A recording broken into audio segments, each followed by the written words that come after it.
Hi everyone, Isaac here again. I have another puzzle for you today. What do these four things all have in common?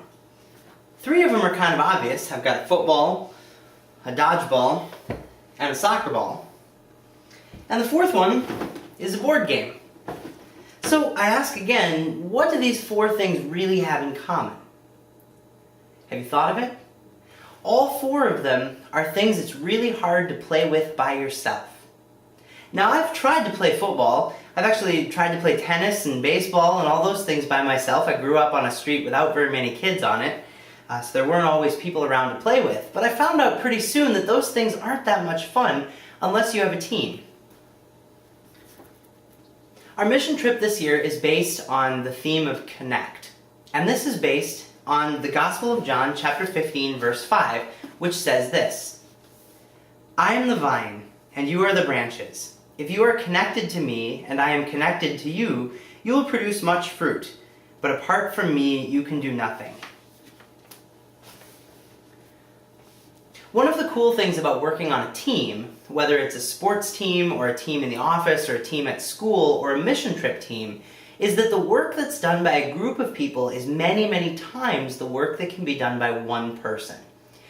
In magnifying work the way that many hands do, the way that working with a team does, we're able to accomplish a lot more than we would by ourselves.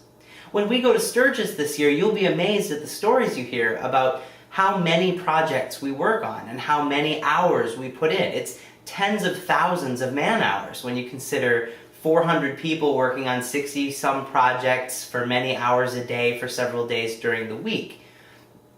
And we can only do that because we bring a large group of people out there.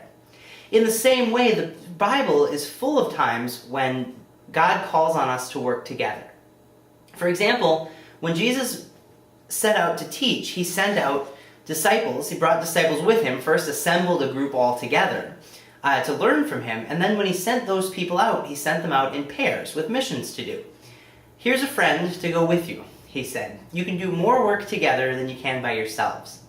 In Proverbs, it reads, a cord of 3 strands is not easily broken. So working together, you're stronger than you would be by yourself. Or if someone's blind and walking by himself, he's going to fall into a hole and not be able to get out. That's also in the Proverbs. But if that same blind person has a friend to guide him, he can get home safely.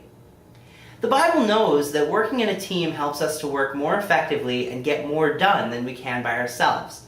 And so focusing on our relationship with each other on the mission trip team is very important, right up there with focusing on our relationship to God. This week, take some time to get in touch with someone who you know is going on the mission trip.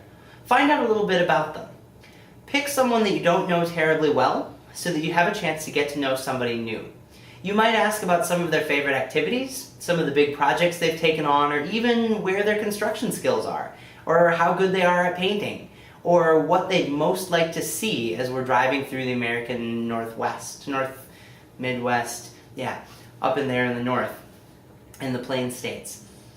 Take some time to get to know someone from the mission trip this week, because as we connect, we show others how Christians act around each other, and that makes people want to be part of our group, wants to make people hear more about what it is that draws us together and makes us want to work together. I'll be back next week with another thought for you. For now, remember, let's connect.